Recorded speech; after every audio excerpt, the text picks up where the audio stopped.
Ibihugu by'Uburusiya na Ukraine buri kimwe cyari kuya abasirikari 150 buri ruhande rwari rwarafunze. Perezida wa Ukraine Volodymyr Zelensky avuga ko abo basirikari Uburusiya bwari bwarabafashe mu myaka 2 ishize. Naho Minisiteri y'Ingabo yo mu Burusiya yo yavuze ko abasirikari babo barekuwe na Ukraine ngo babanje gusuzumirwa n'abaganga mu bitaro byo hakurya muri Belarus mbere yuko basubizwa iwabo mu Burusiya. Irekorwa ry'abasirikari ryakozwe na buri ruhande rikaba rije risanga Perezida Volodymyr Zelensky amaze iminsi avuga ko yiteguye kugirana ibiganiro na mugenzi we w'Uburusiya mu mugambi wo kureba icyakorwa ngo intambara imaze imyaka igiye ku 3 ihagarare. Naho abahinde bagera ku 100 bari baragiye gutura muri Amerika mu buryo bunyuranyije n'amategeko barayibagaruwe iwabo. Aba bose bakaba baragiye cyangwa se barasubiyeyo batwawe n'indege y'igisirikare cya Leta Zunze Ubumwe za Amerika yabakuye muri leta ya Texas ikabageza muri leta ya Punjab mu Buhinde. Abayobozi bo muri leta ya Punjab bavuze ko hateguwe cyangwa se hamaze gushyirwaho uburyo bwiza bwo kwakira ababimukira bari baragiye muri Amerika kandi ngo bigakoranwa ubwitonzi n'urugwiro bikwiriye abahinde bagarutse iwabo. BBC yanditse ko Perezida Donald Trump yasabye ababishinzwe gutegura indege nyinshi zigomba kwifashishwa mu gusubiza iwabo abaturage bari baragiye gutura muri icyo gihugu cya Leta Zunze Ubumwe za Amerika nyine mu buryo bunyuranyije n'amategeko. Birashoboka cyane ko aba bazanywe n'indege atari bo banyuma basubijwe iwabo mu Buhinde kubera ko muri rusange imibare ari kwigenekereje yerekana ko ubu abahinde baba muri Amerika mu buryo bunyuranyije n'amategeko bashobora kuba barenga 18,000. Gahunda yo gucyura bimukira binjiye muri Amerika rero muri ubwo buryo butisunza amategeko ikabigezweho cyane muri iyi minsi. Hagati ahubwo twari dukomeje ku Buhinde n'abanyamerika, reka tunavuge kuri Minisitiri w'Intebe w'ubwo Buhinde Narendra Modi ndetse na Perezida Donald Trump. Aba bayobozi bombi biteganyijwe ko mu cyumweru gitaha bazahurira i Washington. Bwana Narendra Modi na Leta Zunze Ubumwe za Amerika zabaye undi muyobozi wo ku rwego rwo hejuru ugendereye Trump umaze iminsi 17 asubiye ku butegetsi bwa Leta Zunze Ubumwe za Amerika nyine. Iminsi 17 yuzuye uyu munsi asubiye kuri ubwo butegetsi.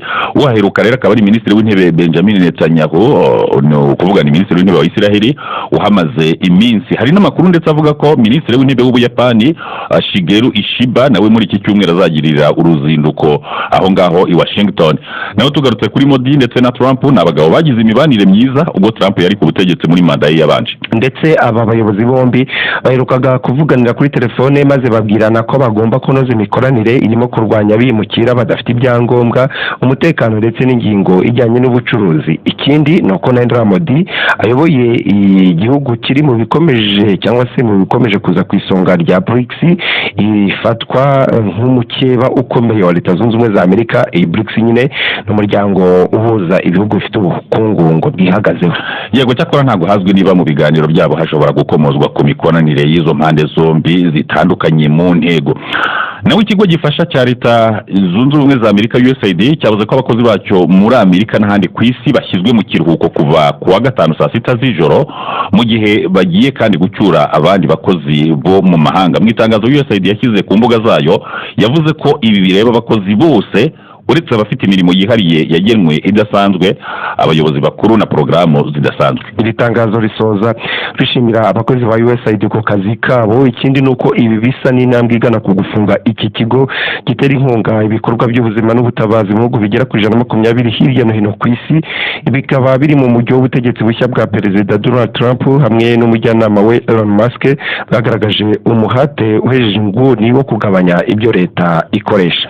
USAID ngibonwa nk'ukundi kuboko kw'imbaraga za Amerika mu rugamba rwo kugira ijambo ku isi ihatanamo n'ibihugu nk'Ubushinwa. Inkuru yo gufunga kwayo yakiriwe mu buryo butandukanye mu bihugu bya Afurika. Bamwe batanze ibitekerezo bishyigikira gufunga icyo kigo bafata nk'uburyo Amerika yakoreshaga mu gucengeza amatwara y'ibyo icyo gihugu cyemera birimo ibihabanye n'iby'imico imwe muri Afurika igenderaho. Abandi bagaragaje akababaro batewe nuko abantu ibihumbi bibarirwa mu magana ngo bagiye kubura imirimo kandi za miliyoni z'abantu nazo zabonaga inkunga ya USAID bikabagiraho ingaruka mu mibereho yabo. Reka dusoreze muri Syria. Perezida w'Ubufaransa Emmanuel Macron yahamagaye kuri telefone mugenzi we wa Syria Ahmed al-Shara amubwira ko yishimiye itorwa rye, yahise anamutumira i Paris ngo azajyeyo baganire. Muri icyo kiganiro Ahmed al-Shara yaganyiye mugenzi we Emmanuel Macron amubwira ko igihugu cye kikivunwa n'ibihano by'ubukungu byafatiwe ubutegetsi bwamubanjirije none bikaba bikigira ingaruka no kubushya bwafashwe n'umutwe wa Hayat Tahrir al-Sham. Kuri ibi bihano muryango uhurira hamwe ibihugu by'Uburayi waherukaga kuvuga ko uzagenda ubigabanya gahoro gahoro bitewe n'uko abo bayobozi bashya ba Syria bazakomeza kwitwara. Mu yandi magambo abanyaburayi basaba ubutegetsi bw'uyu mutwe wa Hayat Tahrir al-Sham buyobowe na Ahmed al-Shara kuba bwiza kuruta ubwa Bashar al-Assad bahiritse. Ku rundi ruhande izi nyeshyamba zahiritse ubutegetsi zisa n'izamaze kwambura umwambaro w'ubunyeshyamba kubera gushyigikirwa n'ibihugu bitandukanye binakomeye byabweretse ko byiteguye gukorana nabo mu bundi bwose busanzwe hatitawe ku nzira byanyuzemo kugira ngo abanyine bagere ku kuri tariki kuri wa 4 tariki ya 6 Gashyantare umunsi mpuzamahanga wari kurwanya imigenzo yo gukata imwe mu myanya y'ibanga ku bagore cyangwa se kubasiramura bizwi mu ndimi z'amahanga nka mutilation genital feminine. Ni umunsi rero usanze hakiri impuruza isaba gushyira imbaraga mu guca uyu muco w'igitsimbaraweho n'imiryango cyangwa isekuru byo mu bihugu bimwe hirya no hino cyane muri Afurika y'Iburengerazuba n'Uburasirazuba.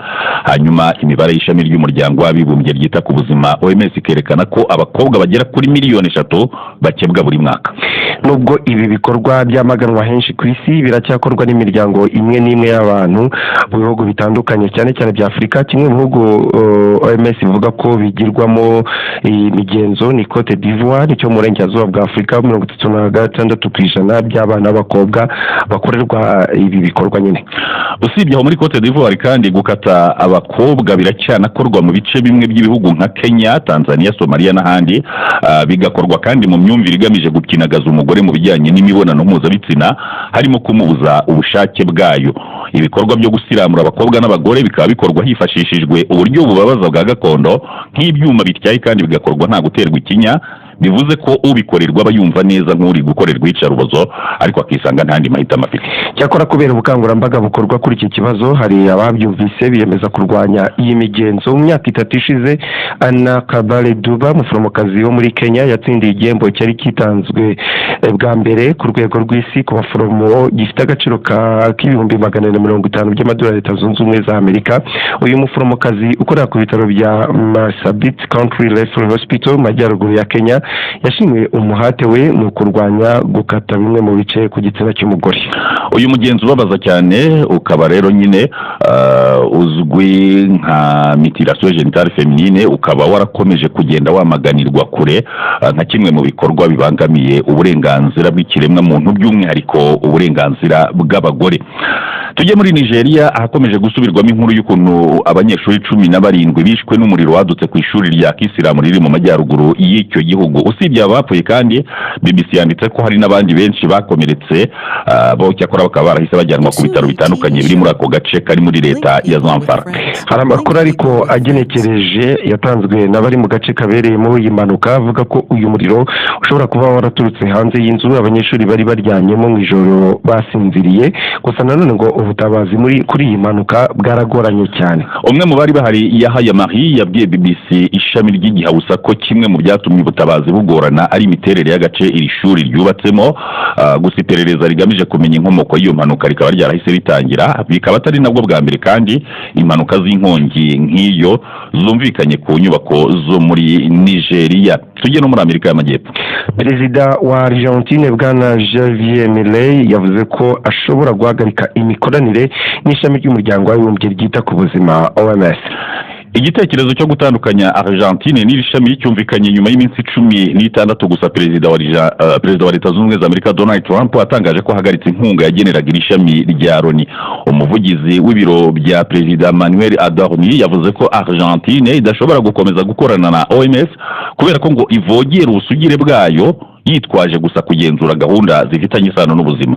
Cyakora Manuel Adorni yasobanuye uko OMS yakoze cyangwa se yakoze ibikorwa nyine byo kuvogera ubusugire bw'iki gihugu giherereye muri Amerika y'Amajyepfo. Nibwo bwa mbere nyuma ya Amerika humvikanye ikindi gihugu kivuga ko gishobora gutandukana n'iri shami rya Loni rishinzwe ubuzima.